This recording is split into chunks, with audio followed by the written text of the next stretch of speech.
हम्म, आज के इस डीप डाइव में हम एक ऐसी कहानी पर बात करने वाले हैं जो मतलब सिर्फ एक कहानी नहीं है। ये एक पूरा अनुभव है। हम बात कर रहे हैं एक बहुत ही भावुक और प्रेरणादायक विषय पर। बिल्कुल। और मैं इस चर्चा के लिए बहुत उत्साहित हूँ क्योंकि ये विषय बहुत गहरा है ना?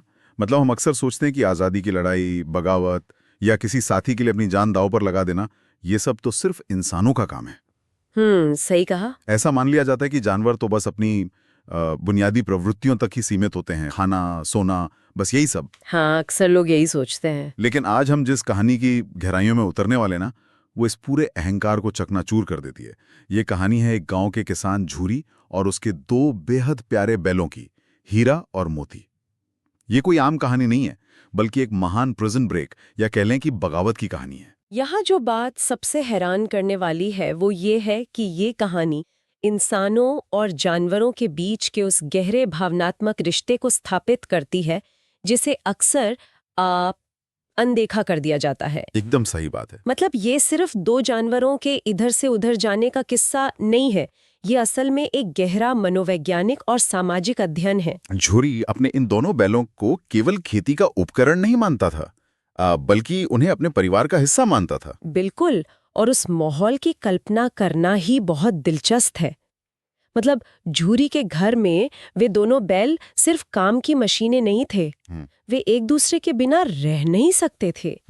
कहानी बताती है कि वो साथ खाते हैं, साथ काम करते हैं, और अगर एक खूंटे से खोला जाए तो दूसरा बेचैन हो जाता है। हाँ, ये उनका वो जादुई सहजीवी संबंध था। लेकिन एक मिनट आगे बढ़ने से पहले मैं यहाँ एक सवाल उठाना चाहता हूँ। क्या हम यहाँ जानवरों का मानवीकरण या कह लें कि एंथ्रोपोमॉर्फिज्म नहीं कर रहे?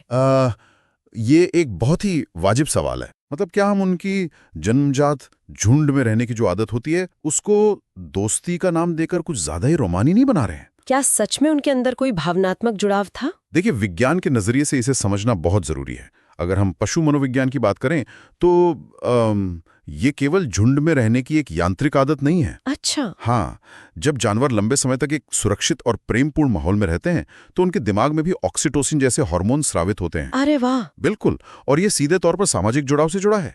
झूरी के घर में उन्हें केवल चारा नहीं मिल रहा था, उन्हें एक भावनात्मक सुरक्षा मिल रही थी। वे एक दूसरे के इशारों को समझते थे। इसे सिर्फ झुंड में रहने की प्रवृत्ति कहकर खारिज नहीं किया जा सकता। मतलब ये एक विकसित भावनात्मक बुद्धिमत्ता थी। सही कहा। जहां एक जीव दूसरे के अस्तित्व को अपने अस्तित्व का हिस्सा मान लेता है, तो इसका मतलब ये है कि उनका वो रूटीन, वो सुरक्षा उनके दिमाग को एक खास तरह के सुकून में रखता था। लेकिन तभी इस परफेक्ट जिंदगी में अचानक एक तूफान आ जाता है। सब कुछ बदल जाता है। हाँ, झूरी की पत्नी अचानक गुस्से में आकर दोनों बैलों को अपने मायके भेज देती है। एक झटके में उनका वो सुरक्षित आंगन, वो प्यार करने वाला इंसान, सब पीछे छूट जाता है। ये बहुत ही दर्दनाक मोड़ है। ठीक है, आइए इसे थोड़ा करीब से समझते हैं। ये बिल्कुल वैसा ही है जैसे किसी को उसके प्यार करने वाले परिवार से दूर करके एक ऐसे कठोर बॉस के नीचे काम करने को मजबूर कर दिया जाए जो सिर्फ आपका फायदा उठाता है। ये एनालॉजी एकदम सटीक है ना? नया मालिक उन्हें बिल्कुल प्यार नहीं करता, बहुत ज्यादा काम करवाता है और खाने को भी कम देता है। अगर हम इसे बड़ी तस्वीर से जोड़कर देखें तो ज्यादा काम और कम खाना सिर्फ शारीरिक कष्ट नहीं है। तो फिर क्या है? ये असल में उस प्यार की कमी का मनोवैज्ञानिक सदमा है जो उन्हें झुरी से मिलता था। इसे विस्थापन का दर्द या ट्रॉमा ऑफ डिस्प्लेसमेंट कहते हैं।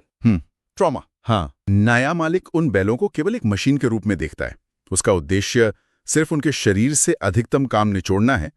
यहीं से उनके अंदर उस विद्रोह की शुरुआत होती है। यहीं पर मुझे उस नए मालिक की मानसिकता और बैलों की प्रतिक्रिया के बीच का टकराव बहुत दिलचस्प लगता है। बिल्कुल। जब अचानक इतना काम थोप दिया जाए, पेट भर खाना ना मिले, ऊपर से मार पड़े, तो कोई भी टूट सकता है। लेकिन क्या जानवर इस अचानक मिले धोखे और दर्द को चुपचाप सह लेते हैं? अक्सर हम देखते हैं कि क्रूरता के आगे जीव समर्पण कर देते हैं। हाँ, अक्सर ऐसा ही होता है।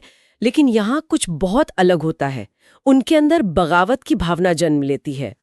इस विद्रोह के पीछे के तंत्र को समझना बहुत जरूरी है। बताइए। जब किसी जीव को अचानक एक सुरक्षित माहौल से निकालकर एक शोषक वातावरण में डाल दिया जाता है तो वो ट्रॉमा बॉन्डिंग के दौर से गुजरता है। Trauma bonding? हाँ, नया मालिक उन्हें शारीरिक रूप से तो कमजोर कर रहा था, लेकिन वो ये नहीं समझ पाया कि इस क्रूरता ने उन दोनों के बीच के रिश्ते को और मजबूत कर दिया था। मतलब जब कोई और सहारा नहीं बचा तो वे पूरी तरह एक दूसरे पर निर्भर हो गए। बिल्कुल।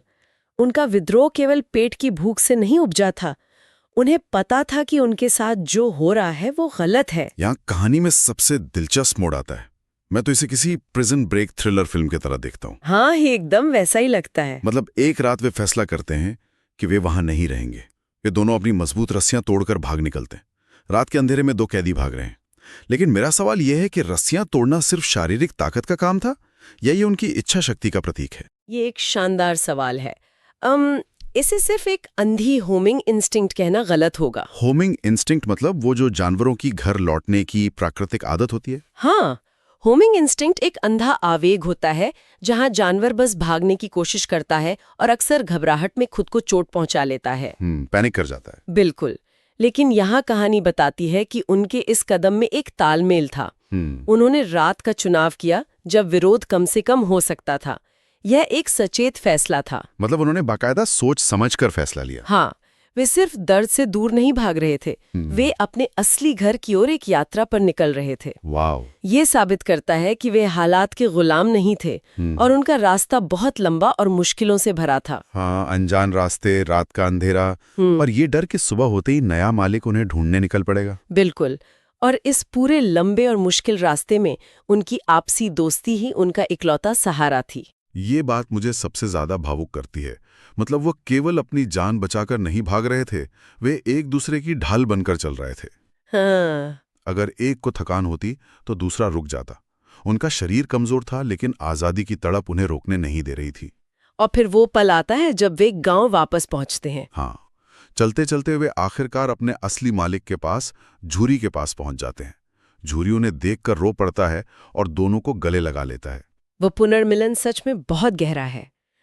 ये केवल एक मालिक और जानवर का मिलन नहीं है, ये एक परिवार के बिछड़े हुए सदस्यों का मिलन है। बिल्कुल। उस समय ऐसा लगता है कि चलो, संघर्ष खत्म हुआ, सब कुछ ठीक हो गया। लेकिन कहानी यहाँ खत्म नहीं होती। हाँ, तो इस सब का आखिर मतलब क्या है? वे अभी अभी सुरक्षित घर पहुंचे थे और अचानक एक बॉस फाइट शुरू हो गई। बॉस फाइट, ये बहुत ही सही शब्द है इसके लिए। मतलब एक दिन खेत में काम करते समय एक खतरनाक विशालकाय सांड उनके सामने आ जाता है। जो घर और प्यार उन्होंने वापस पाया है, अब उसे बचाने के लिए एक बड़ी अग्नि परीक्षा देनी है। यही वो मोड़ है जो इस कहानी को एक महाकाव्य के स्तर पर ले जाता है। बिल्कुल। मोती उस सांड को देखकर डर जाता है और सच कहूं तो अपने से कई गुना ताकतवर खतरे को देखकर डरना एकदम स्वाभाविक है। हाँ, विकासवादी जीव विज्ञान के अनुसार ये फाइट या फ्लाइट की प्राकृतिक प्रतिक्रिया है।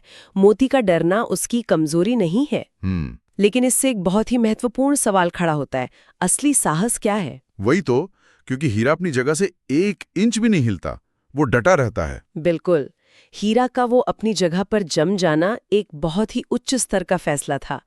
असली साहस डर का न होना नहीं है, बल्कि डर के बावजूद अपने दोस्त का साथ न छोड़ना है। क्या बात है! हीरा के आत्मविश्वास ने मोती को भी हिम्मत दी। ये तो किसी युद्ध के मैदान जैसा है, जहां एक सैनिक घबराकर पीछे हटता है लेकिन अपने साथी को डटा देखकर वापस लौट आता है। एकदम सही। और फिर दोनों मिलकर उस खतरनाक सांड का सामना करते हैं। वे केवल गुस्से में नहीं लड़ रहे थे, वे एक टीम की तरह काम कर रहे थे। हाँ, उनकी वो टीम वर्क ही तो सबसे अद्भुत है।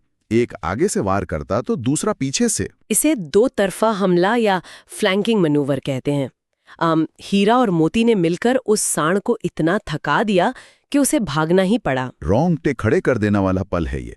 उस सांड का भागना उस अहंकार की हार थी जो मानता है कि बड़ी ताकत हमेशा जीतती है। बिल्कुल, ये उनकी वफादारी की असली परीक्षा थी। तो अगर हम पूरी कहानी के तथ्यों को समेटें तो ये साबित होता है कि सच्ची दोस्ती, हिम्मत और वफादारी से किसी भी बड़ी मुश्किल को पार किया जा सकता है। और हीरा और मोती के सफर ने ये भी साबित कर दिया कि जानवर भावनाओं और साहस के मामले में इंसानों से बिल्कुल भी कम नहीं होते। बिल्कुल कम नहीं होते। ये चर्चा वाकई सोचने पर मजबूर करती है कि हम मूक जीवों को किस नज़र से देखते हैं। हम अक्सर मानते हैं कि गहरी दोस्ती और वफादारी सिर्फ इंसानों की खूबी है। हमारी ये सोच काफी संकीर्ण है। हाँ, तो दोस्तों, इस चर्चा को समाप्त करते हुए मैं आपके लिए गहरा विचार छोड़ना चाहता हूं। अगली बार जब आप किसी जानवर की आंखों में देखेंगे ना, तो खुद से ये जरूर पूछेगा, क्या उनके अंदर भी किसी ऐसी ही अनकही बहादुरी और वफादारी की कोई शानदार कहानी छुपी है जिसे हम इंसान आज तक समझ ही नहीं पाए।